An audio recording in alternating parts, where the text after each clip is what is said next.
channel. ඉතින් කොහොමද ඔයාලට අදත් ගොඩක් ආදරෙන් පිළිගන්නවා මගේ YouTube channel එකට. අද අපි කතා කරන්න යන්නේ මෙන්න මේ වගේ කොට ඩිසයින් එකේ කේක් එකක් හදාගන්නේ කොහොමද කියන එක ගැන. ඉතින් අපි වැඩිපුරම හදලා තියෙන්නේ රවුන්ඩ් ඩිසයින් එකේ කේක්ස් හින්දා මේක සිම්පල් කේක් එකක් වුණත් මම හිතුවා මේ කේක් එකත් අරගෙන එන්න ඕන කියලා. වැඩි විස්තර අපි වීඩියෝ එක අතරතුරේදී කතා කරමු. මේක හරිම සිම්පල් කේක් ඩිසයින් එකක්. ඒ වුණාට මම හිතුවා ඔයාලට පොඩ්ඩක් මේක ගැන අයිඩියා එකක් ගන්න පුළුවන් වෙනත් එක වීඩියෝ එක YouTube එකට දාන්න ඕන කියලා. ඉතින් channel එක subscribe කරලා නැත්නම් subscribe කරලා channel එකත් එක්ක එකතු වෙන්න කියලා ආදරෙන් මතක් කරන ගමන් අපි ඉක්මනට යමු අද වීඩියෝ එකට. වීඩියෝ එක අතරතුරේදී ඊටු විස්තර කතා කරමු.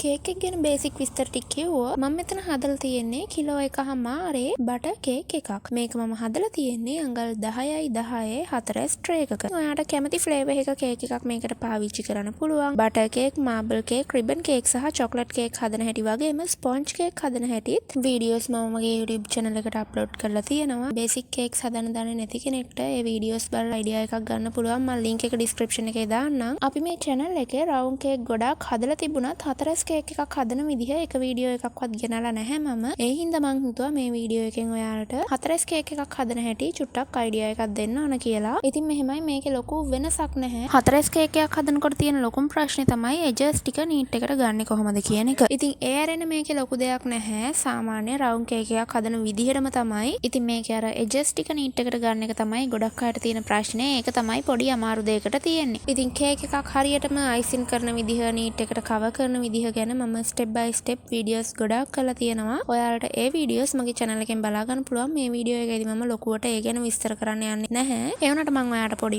tips and tricks ටිකක් කියලා දෙන්නම් මේක නීට් එකට කොහොමද කරගන්නේ කියලා. කතාව අතරතුරේ වීඩියෝ එක දිගටම ප්ලේ වුණ නිසා අපි වීඩියෝ එක ආයෙ පොඩ්ඩක් මුලින් ඉඳන් බලමු මේක නීට් එකට කරගන්නේ කොහොමද කියලා. ඉස්සෙල්ලාම ඔයා කැමති නම් කේක් එක සෑන්ඩ්විච් කරගන්නත් පුළුවන්. එහෙම නැත්නම් සෑන්ඩ්විච් නොකර නිකම්ම කේක් එක ගන්නත් පුළුවන්. සෑන්ඩ්විච් කරලා ඔයා කැමති විදිහට ෆිලින්ග්ස් එකතු කරගන්නත් පුළුවන්. ඊට පස්සේ අපි මේක ක්‍රම් කෝට් කරගන්න ඕන. ක්‍රම් කෝට් එකෙන් පස්සේ විනාඩි 30ක් විතර ෆ්‍රිජ් එකේ නෝමල් කොටසේ කේක් එක තියලා අරගෙන ෆයිනල් අයිසින් කෝටින් එක ඇප්ලයි කරගන්න ඕන. ඔතෙන්ට වෙනකම් වීඩියෝ එක රෙකෝඩ් වෙලා නැහැ. මං ඉතින් වචනින් කිව්වම මං හිතනවා ඔයාලට ඒක පැහැදිලි ඇති කියලා. ඊට පස්සේ කේක් එකේ උඩත් ටිකක් විතර නීට් කරගන්නවා. මේකට ඔයාට අතහුරු විදිහ අනුව පැලට් නයිෆ් එකක් හෝ ස්ක්‍රේප් එකක් පාවිච්චි කරන්න පුළුවන්. වටේ අයිසින් එක නීට් කරගන්නකොට මෙන්න මේ විදිහට එක කොනක ඉඳන් පැලට් නයිෆ් එක අනිත් කොනටත් ආයේ ඒ කොනේ ඉඳන් අනිත් කොනටත් ඇදගෙන යන එක තමයි අපි කරන්නේ. මං කියපු එක ඔයාලට පැහැදිලිද දන්නේ. ඒ කියන්නේ 4 කේක් එකේ පැති 4න් එක පැත්තක් අපි නීට් කරනකොට කොන් දෙකේ ඉඳලා පැලට් නයිෆ් එක මැදට තමයි එකතු කරගෙන එන්නේ. එතකොට තමයි කොන් 4 කර්ව් එකක් නැතුව ෂාප් විදිහට එජස් ටික ගන්න පුළුවන් වෙන්නේ. ඊට පස්සේ ඔන්න ඉතින් උඩිනුත් ලෙවල් එකට ඒක සමාන මට්ටමට නීට් කරගෙන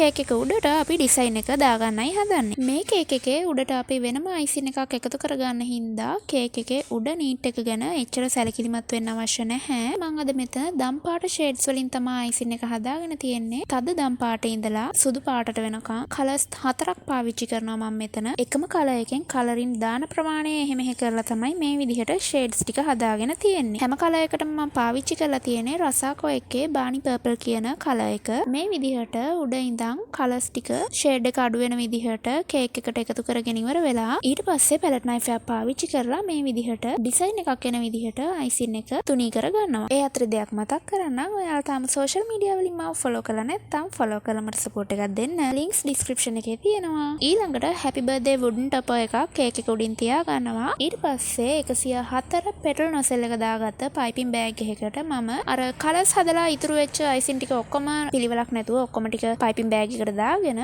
මේ විදිහට කේක් එකේ බෝඩ් එක පයිප් කරගන්නවා. ඊට පස්සේ ඉතින් ස්ප්‍රින්කල්ස් ටිකක් එහෙම එකතු කරගෙන කේක් එක තවත් ලස්සන කරගන්න පුළුවන්. මම මේ එක දිගට පයිප් කරන්නේ නැතුව බෝඩ් එක තනින් තන පයිප් කරන්නේ. එතකොට කලර්ස් ටික මික්ස් වෙලා ලස්සනට එයි කියලා මට හිතුණා. හිතනවා අද වීඩියෝ එකත් ඔයාලට ප්‍රයෝජනවත් වෙන්න ඇති කියලා. වීඩියෝ එක හොඳයි නම් ලයික් එකක් දාන්න. මේ තියෙන්නේ අපේ කේක් එකේ ෆයිනල් ලුක් එක. එහෙනම් අදට ගිහින් එන්නම්. බයි.